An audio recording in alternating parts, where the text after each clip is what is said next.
Merci beaucoup, Monsieur le Ministre. Chers collègues, je voudrais commencer par saluer les engagements de Côte d'Ivoire au COP26. Comme Cédric a expliqué, c'était vraiment ambitieux et nous étions ravis de les voir là-bas en Écosse.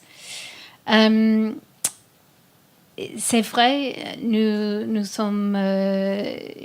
avons des questions peut-être sur les droits fonciers. L'approche sans penser sur les gens, les planteurs qui vivent maintenant dans les forêts classées. Et il faut relocaliser. Quelques questions, quelques défis peut-être pour tout le monde de considérer si des gens seront les droits, mais aussi les responsabilités. Je pense que ça c'est aussi. Mais aussi, nous avons, bien sûr, nous avons vu dans le passé les disputes entre des gens qui arrivent sur les terres et des gens qui étaient là déjà. Et comment va-t-il le programme prévenir des disputes? Nous n'avons pas besoin des autres problèmes là avec la sécurité. Et aussi, bien sûr, surtout pendant comment le programme va assurer l'accès aux femmes délocalisées aussi. Merci beaucoup. C'est un problème auquel nous avons réfléchi déjà. La politique forestière, quand elle va être mise en œuvre, et elle a déjà commencé à être mise en œuvre, aurait pu provoquer des drames si nous n'avions pas pensé à la question. C'est-à-dire que nous avons des forêts classées qui sont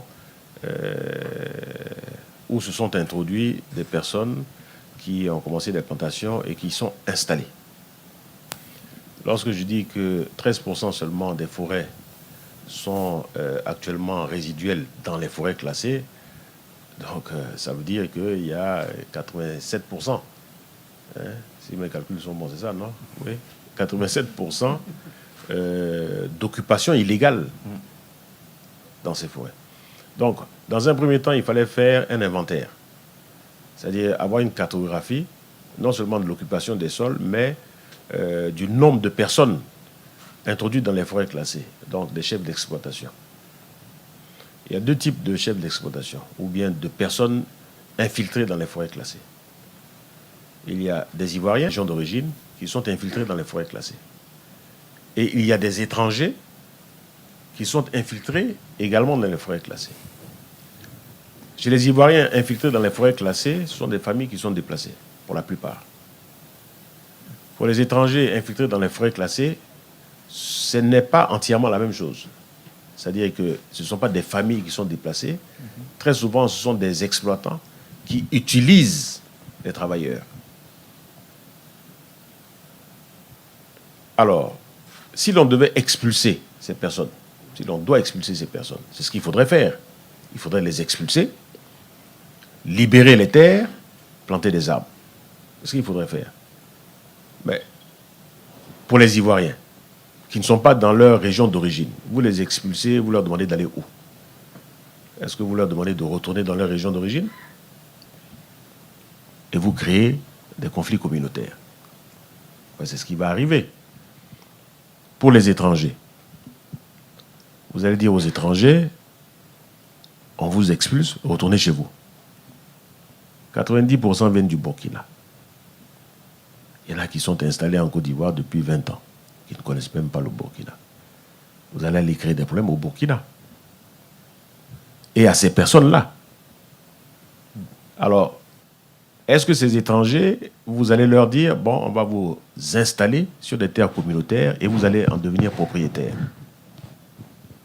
Mais la loi ne l'autorise même pas. Aujourd'hui. La loi ne l'autorise pas.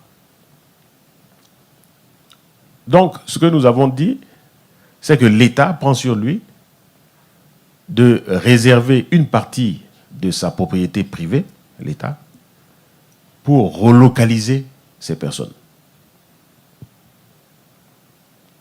Alors, est-ce que ce sera sur une partie équivalente à celle qu'ils occupaient? Nous disons non.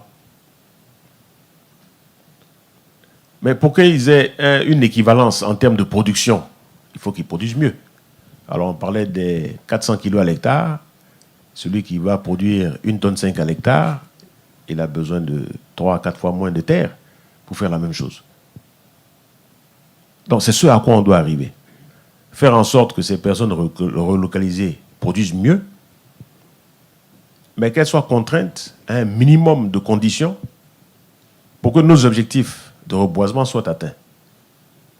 C'est-à-dire qu'elles sont relocalisées sur des terres qui appartiennent à l'État, elles ont une concession qui leur garantit donc une certaine, entre guillemets, pérennité, elles ont une concession, et elles ont l'obligation de faire de l'agroforesterie, c'est-à-dire d'avoir des arbres forestiers plantés sur les parcelles qui vont leur être allouées. Et puis elles peuvent faire de l'agriculture, parallèlement. Donc, l'agroforesterie permanente. C'est ce qu'on va leur proposer, c'est ce qui leur est proposé des forêts classées, qui seraient allouées donc aux paysans relocalisés pour faire de l'agroforesterie permanente avec une productivité plus élevée que celle qu'on avait auparavant. Et avec d'autres choses, hein. Je ne vais pas rentrer dans tous les détails de ce qui est proposé. Mais globalement, c'est cela. Alors, 20%, je dis, c'est donc une moyenne. Il y a des endroits, suivant le nombre de foyers qu'il y aura à déplacer, ça peut être 30%, ça peut être 35% de l'ensemble qui leur est alloué. Il y a d'autres endroits où il n'y a pas beaucoup d'infiltration, ce sera peut-être 10% ou 5% seulement des terres qui leur seront allouées. Mais en moyenne, en allouant 20% de l'ensemble des forêts classées, nous pourrons quand même atteindre notre objectif. Et en plus de cela, nous introduisons donc l'agroforesterie, nous permettant aux paysans d'avoir un revenu décent, d'avoir même peut-être un peu plus de revenus, sinon beaucoup plus de revenus. Et dans ces espaces-là, nous allons donc essayer de les viabiliser, et c'est ça le challenge, de viabiliser les terres. Parce que vous allez demander à un producteur de cacao d'aller produire plus, mieux, sur moins de terre. Qu'est-ce qu'il fait? Donc, il y a les spécialistes qui sont là, et il y a des moyens techniques agricoles pour produire mieux. Et puis, il y a l'irrigation, la fertigation pour produire mieux. Mais est-ce que le paysan, le petit paysan, a les moyens d'aller mettre de l'irrigation dans sa parcelle de terre? Non.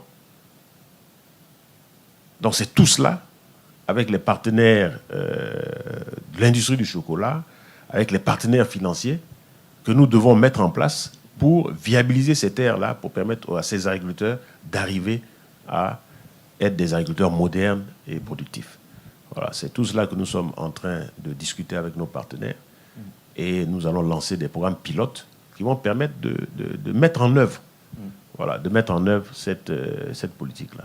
Donc voilà un peu ce que je pourrais dire sur cela. Est-ce qu'ils vont être propriétaires des terres? Non. Puisque c'est sur les terres qui appartiennent à l'État, c'est dans le domaine privé. Mais ils seront propriétaires de concessions qui vont leur permettre donc d'être rassurés sur la parcelle qui leur est allouée et leur permettre de se financer aussi, parce qu'il y a cela. Et surtout qui va garantir que nous n'ayons pas de conflit foncier. Parce que là, il ne peut pas y avoir de conflit foncier. La terre appartient donc à l'État.